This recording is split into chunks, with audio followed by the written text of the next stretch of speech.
Olá, seja bem-vindo ao Café Filosófico, um programa que leva a você um momento de reflexão. Hoje eu converso com o professor André Muniz, da Escola de Música. Bem-vindo, André. Obrigado. É um prazer ter você aqui. Sempre o meu. André também é regente da Orquestra Sinfônica da Universidade e a ideia é trocar umas palavras sobre um tema que acho que é fundamental à música e também outros aspectos da vida, que é essa ideia da interpretação, né? Me parece assim, como é que o músico, um regente ou um musicista, né, lida com essas questões da objetividade da música impressa ali na partitura e ao mesmo tempo com a sua subjetividade, né? Como é que pensa, como é que isso funciona a partir da música? Pois é, Oscar, hoje talvez isso daí seja a coisa que mais esteja em jogo, né? Quando a gente fala em interpretação. Você veja bem, se a gente pegar a história da música, quando Bach escrevia uma cantata dele, aquilo era feito durante a semana e domingo aquilo era executado tendo ele, não é, como responsável pela execução, não é, com um conjunto de músicos que todos eram alunos dele. Então o controle, não é, do que se pensava e a distância entre o que o compositor queria e o que os intérpretes, os executantes, efetivamente colocavam na sua sonoridade, era ínfima a distância. Não é? Mas hoje, qual é o desafio? Não é? De um lado, nós temos a composição que está dinâmica, que está pulsante, e que existe o grande questionamento das pessoas fazerem algo que não tenha sido feito antes, da sua visão pessoal do que significa fazer a música e como interagir com ela, não é? Com dado sonoro. Do outro, a gente continua fazendo um repertório de 500, 600, 700 anos atrás, não é? Mas o distanciamento desse executante, não é, para o momento onde foi posta e foi documentada a partitura é imensa, não é? E aí vem aquela grande história, não é? A partitura, ela é um documento, não é, que possa precisar exatamente todas as intenções do compositor. E aí, antes de entrar nesses pormenores, porque tem algo muito próprio da música, que, considerando as outras artes, né? A gente falava sobre isso agora. De certa forma, as artes plásticas, ou a escultura, uma pintura, enfim, elas parecem prontas, embora saibamos que não estão prontas, porque o espectador tem algo a fazer diante dessa obra aberta. Mas a música, o compositor plasma ela numa partitura, né? E parece que está ali um objeto que precisa ser interpretado por alguém que saiba lê-la, né? Exatamente. A música, ela precisa dessa mediação, né? Da mediação entre o momento que ela é concebida, que ela é pensada pelo compositor, e o momento que chega ao ouvinte, ao melômano, não é? Se você não tiver essa pessoa-chave, ela continua sendo única e exclusivamente um desenho, não é? São poucas as pessoas, mesmo músicos, que são dotados do que a gente chama de um ouvido interno, que ao ver a partitura tem uma noção exata de como aquilo ali deve soar, não é? Então todos nós, eu incluso, não é? Eu preciso do dado sonoro, eu preciso da pessoa que vai tirar essas informações que estão lá e vão levá-las a um plano efetivamente real, né? Onde a dimensão sonora seja presente. Como vai se chamar isso? Daí, de executante, de intérprete, né, de performer, aí é uma outra questão. O caso é que o intérprete, o executante, né, ele na verdade atualiza aquilo, né? E já essa atualização, você indicava aí que pode ser de vários séculos atrás, ou pode ter, é diferente da época de Brahms, por exemplo, né, que a coisa era mais dinâmica, mais presente. Mas há um processo de atualização e isso significa o fazer da música, o que é próprio, né? Exato. Né? Na realidade, existia um grande regente chamado Sergiu Cheribidache, que foi regente da Filarmônica de Berlim, antes do Karajan, que ele se negava a fazer gravações. Que isso daí era uma abstração da música. Você não consegue repetir a mesma música duas vezes da mesma forma. E o CD, ou o Compact Disc atualmente, não é? O vídeo no YouTube, ele sempre se repete da mesma forma. Então ele achava que dali uma coisa absolutamente artificial a música, não é?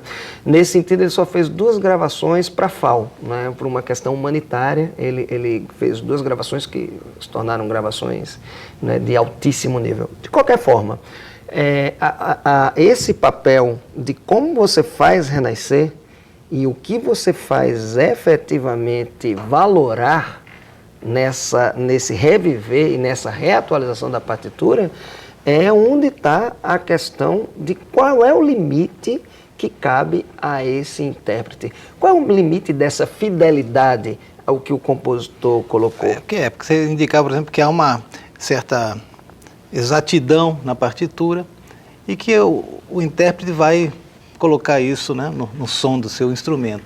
Mas essa exatidão não é tão simples assim, né, André? Sequer ela existe. É isso, pois é. Mas então, aí parece que tem um abismo, né? Quer dizer, algo que é muito objetivo, que é a música ali na partitura, e outra, como é que o intérprete vai ler isso? Como é que você concilia isso, inclusive até como um maestro, né, que tem que conviver com toda uma série de pessoas, com seus sentimentos, seus momentos pessoais que estão vivendo? É uma árdua tarefa, imagino. Né? Talvez aqui me faça há 30 anos acordar, não é, pensar o que é que vai ser meu ensaio, e eu chego lá na frente e eu planejo o tipo de visão que eu quero daquela partitura, não é? Mas quando eu sou confrontado com esses músicos, aquilo dali se altera numa velocidade, não é, incrível, não é? Porque efetivamente, ao contrário de um pianista, que ele pega os prelúdios de Liszt, não é? E vê o que ele quer reforçar, é uma polonese. Então ele sabe qual é o ritmo, qual é o tipo de sotaque que esse tipo de dança, não é? Ele carece na execução, e ele vai pegar e botar tecnicamente aquilo dali no teclado, mas é o compositor, a partitura, o executante, intérprete e o seu instrumento, não é? Como mediação. E eu como maestro, não é? Muitas vezes eu já tive situações de ter 300 pessoas na minha frente para mediar essas forças, não é? E aí a força que exige um violino é completamente distinta do que exige um trompete, não é? Questões, por exemplo, de espaço, da acústica. Quando você está executando uma obra dentro de uma igreja que é muito reverberante, não é? Eu posso, se ela tiver um caráter muito rítmico, que for muito rápido, eu posso ter que baixar um pouco do tempo, porque senão eu corro risco de fazer tudo atravessar e ninguém entender mais nada, não é? Então, todo esse tipo de mediação, não é? Ela tem que ser absolutamente levada em consideração em tempo real. Você me dá os mesmos músicos, eu mudei de espaço de ensaio, quiçá se eu mudar o horário do ensaio, porque aí vai entrar a questão de temperatura e umidade em algumas situações, eu já tenho que alterar todo o meu perfil do que eu vou fazer para garantir que aquele grupo esteja minimamente junto, coeso. Esse é que é o grande desafio. Mas é maravilhoso, né? Porque se tem uma coisa que eu não posso dizer é que eu tenho rotina na minha vida. Isso lembra um pouco essa experiência que você me contou lá em Lausanne, ou na Suíça, né? Genebra. Em Genebra, que você desceu do avião direto para uma igreja onde haveria um ensaio, uma execução, e lá, conta pra gente um pouquinho essa história. Depois você sai daqui para São Paulo vai na época pela VASP, né, ia bater em Bruxelas e depois não sei quantas horas de conexão. Desce do avião, um colega que me recepcionou lá, ele disse, não dá tempo de deixar na tua casa e você vai para o ensaio direto comigo. Eu digo, ótimo. E nesse exato momento, os suíços, você sabe, né, eles são extremamente cartesianos. Era o final ali da primavera para começar o inverno, só que eles só ligam o ar-condicionado, a calefação dia 5 de setembro. E a temperatura tem caído muito e não tem calefação. Resultado, os instrumentos, né, quando a gente fala o diapasão, né, essa altura que serve de unidade para todos os instrumentos, ela está em 442 Hz a 20 graus centígrados. A igreja estava a 10, 8. E aí não tem jeito, um violino ele esfria, né, e ele distende numa velocidade completamente distinta de um trombone que é de metal, né, então a liga do metal vai fazer a coisa. Quando eu cheguei, todo empolgado de estar indo fazer um mestrado no Conservatório de Genebra, sonho de menino, né? E a primeira orquestra que eu tinha ensaiando era completamente desafinada. Eu digo, meu Deus do céu, o que é que eu vim fazer aqui? Péssimos, né? Não é porque, mas na realidade o que estava impactando ali era o ambiente, né, e a temperatura, né, e a disciplina espartana deles de em qualquer situação ligar a calefação antes do dia 5. Então ficou uma situação muito... Obviamente à noite no concerto a coisa estava muito mais regrada, porque aí sim eles trouxeram um tipo de calefação portátil e eles conseguiram botar nos 20 graus que se precisava para a coisa dar certo. Voltando ao tema da interpretação e da relação do intérprete com a partitura. Me parece que haveria assim, por parte, se espera, né, que o intérprete leia algum significado oculto ou latente ali, né, que de algum modo tem que ser extraído da partitura, né? Isso, de certa forma, é o próprio modo do homem, né, de pensar e de entender os signos, de interpretá-los e de ter uma leitura pessoal, né? Assim, de certa forma, a música é um pensamento em movimento, talvez. Com certeza. O grande problema é que a gente tem a luta do rochedo contra o mar, né? No sentido que alguns compositores, não todos, eles buscam e advogam, né, uma leitura extremamente objetiva dos dados que eles colocaram lá.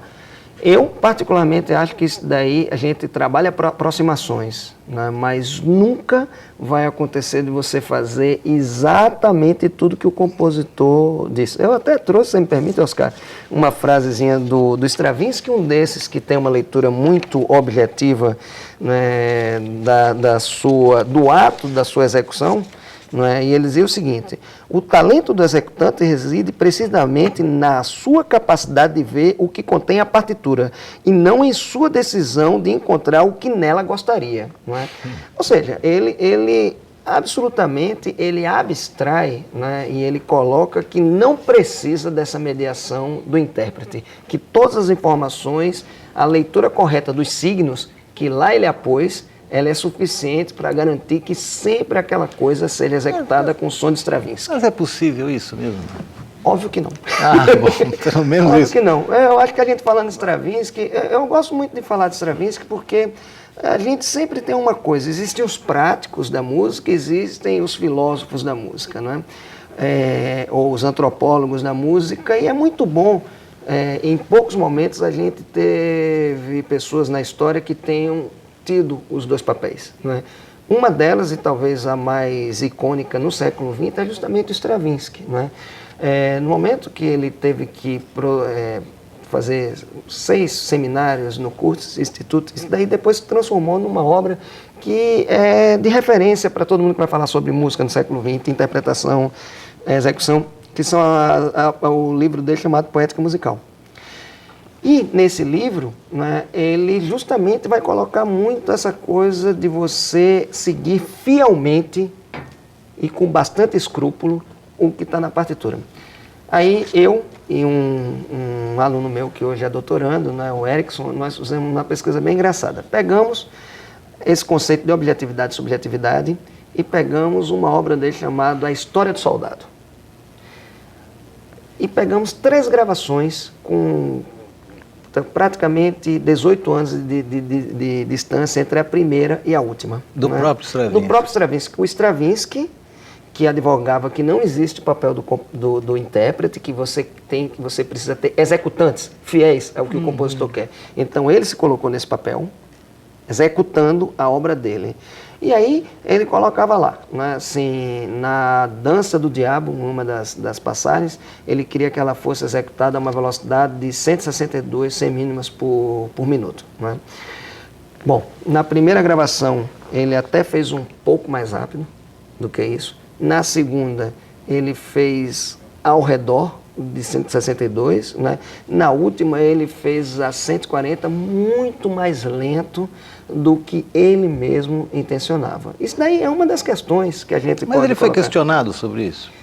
Eu creio que não. Ele percebeu isso? Aí já vem uma questão, não sei. E o Stravinsky, no final da vida, né, ele viu de uma forma um pouco mais clara que, sim, sempre vai existir um poço entre o que está na partitura e quando você faz aquela coisa se tornar um dado real. Né? Assim, nós temos uma professora na pós-graduação da URGS, no Rio Grande do Sul, que ela trabalha em cima de etnografia da performance. E essa professora, ela tem um cuidado assim, extremamente cartesiano de ver, ela executa uma obra hoje, ela grava, né? Mas a partir dali ela faz etnografia e diz, nesse dia tem acontecido isso e isso comigo. Né? Depois ela faz medições, né? E ela tem visto que a questão do como a coisa até do teu momento, inclusive o teu momento físico, né? Isso daí pode te levar a estar fazendo a velocidade ou mesmo a grandiloquência da peça no que tange a forças que você executa ela. Uma coisa que você executava com nível de força termina ficando mais forte num dia que você está se sentindo mais em forma, que você está de melhor preparo físico. Isso é fato. Uma coisa que a gente também observa, né? E talvez tenha sido isso que tenha impactado Stravinsky. Né? Em geral, quando a gente vê, posso falar de maestros, né? Quando você pega os mesmos regentes regendo obras, né, que eles são de repertório, que eles deixaram muitas gravações, o Karajan deixou pelo menos, que eu me lembro, umas 12 gravações da integral das Sinfonias de Beethoven. Em algum momento, nas últimas gravações, ele estava fazendo as coisas mais lentas do que ele fazia antes.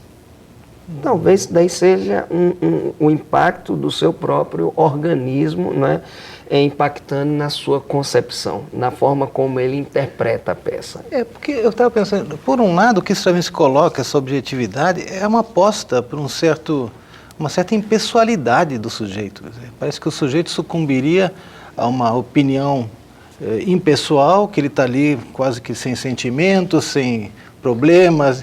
Mas aí você começa a indicar, né? Mas não é bem assim, porque o Karajan, por exemplo, também mostra um pouco isso. Né? Não, eu acho impossível você não ser impactado. Óbvio, a gente vai esbrindar. O que não se espera, né, é que se você tem uma coisa lá marcada tempo de valsa, nós sabemos o que é essa dança. Né? É uma dança muito flutuante, muito com um garbo muito grande. Se você fizer uma valsa muito lentamente, e como ela é uma dança que tem como característica você estar em pontas de pé, se você fizer muito lentamente isso daí, você não vai conseguir manter o que é a etiqueta, né, da valsa. Ao mesmo tempo, se você fizer muito rápido, é impossível você manter aquele nível de rodopio. Né? Então, existe um padrão que é aceitável se executar uma valsa. Se você for para mais ou para menos, isso daí pode impactar. Até eu aproveito que tem uma outra passagem bem interessante. Tem um livro que eu gosto muito, né, que é o chamado, um livro bem antigo, né, O Mundo da Orquestra Sinfônica nos Estados Unidos. Esse livro, a primeira edição dele é da década de 50. E dentro de um dos capítulos dele, ele tem um capítulo chamado O Compositor Fala. E era um jornalista entrevistando Stokowski e o Copland. E ele perguntava, os dois regentes, né, mas o compositor perguntava para o Copland, mas como é que o senhor se sente quando vê um outro regente dirigindo uma peça sua? E ele, né, num processo que eu diria de humanização, ele apontava que, olha, para mim não existe uma única forma de executar as minhas peças. Né? Eu apontaria, grosso modo, que você poderia ter até 10 interpretações que vão de encontro ao que eu tinha pensado naquela obra. Aí o Stokowski imediatamente completa, mas a 11ª vai estar completamente errada. E isso é fato. Né? Eu posso até contar uma coisa bem engraçada. Em 1999, quando eu ainda regia o madrigal da universidade, nós fomos participar do 2º concurso Funarte de canto coral. Existia uma chamada peça de confronto. Né? É uma peça que todos os corais que estavam participando daquele concurso tinham que executar, de um compositor chamado Ayrton Escobar. E aí foi muito interessante porque nós éramos o último coro na semifinal. Então, nós pudemos assistir pelo menos os 6 primeiros coros, não é? E todos eles executando a mesma obra. Aí um aluno meu, não é? Ele de uma forma muito engraçada disse, bom, das duas uma, ou você ensinou a gente tudo errado, não é? ou eles estão fazendo outra música, não é? Porque existem compositores, Oscar, que eles deixam espaço para essa visão do intérprete, o executante. Outros nem tanto. O compositor dessa obra, Flora, 5 Canções de Amor, White Escobar, ele também era regente.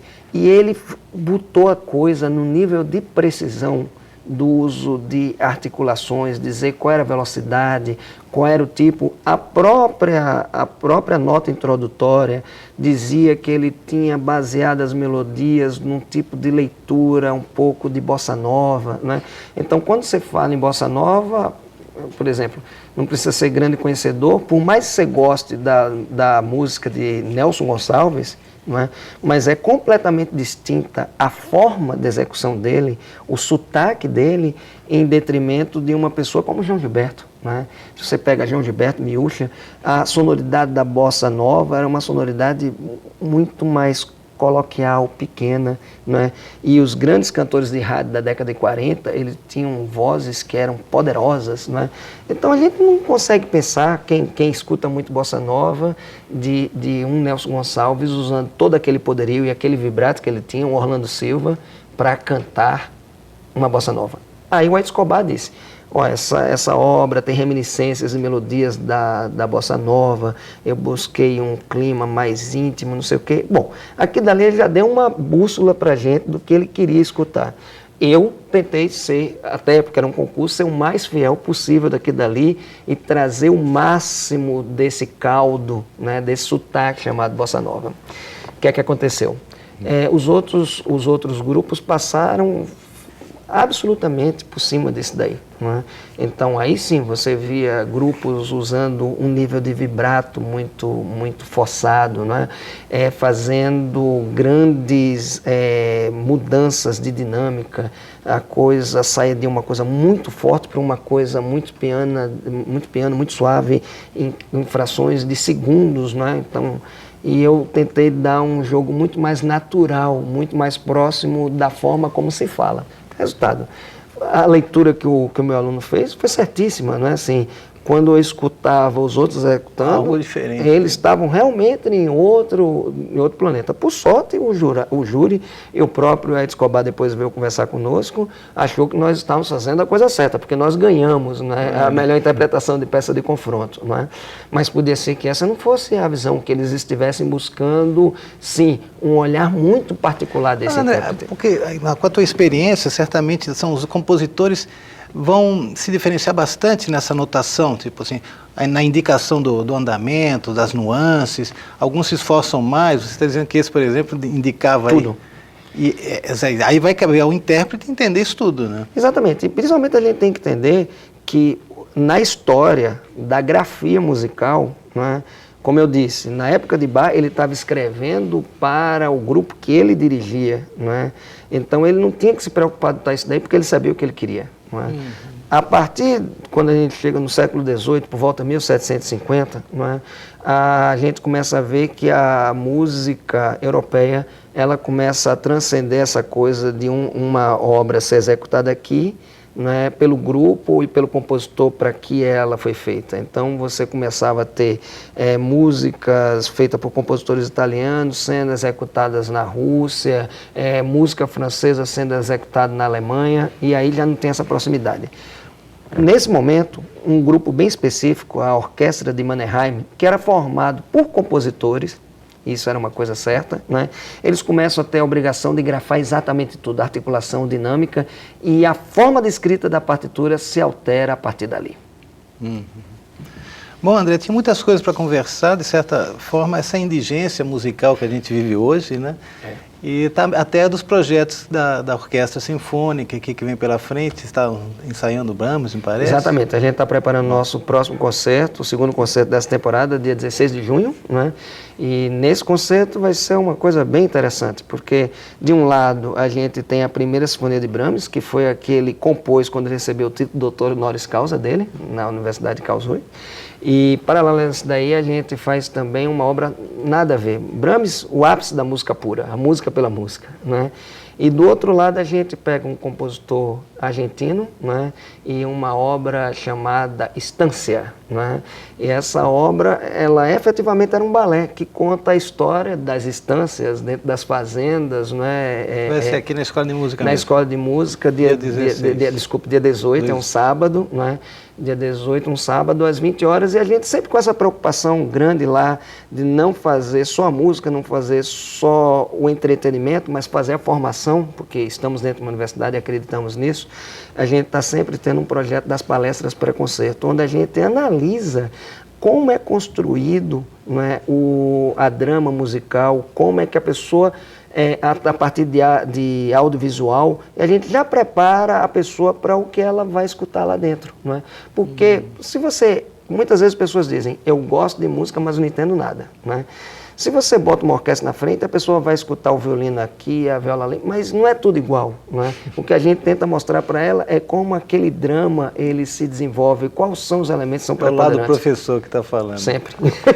Bom, André, querido, obrigado. Obrigado, Oscar. Tem muita coisa para conversar ainda, mas o tempo chegou ao fim. E então eu conversei aqui com o professor André Muniz, o maestro da Orquestra Sinfônica da nossa universidade, e você sabe que semana que vem tem mais. Até lá.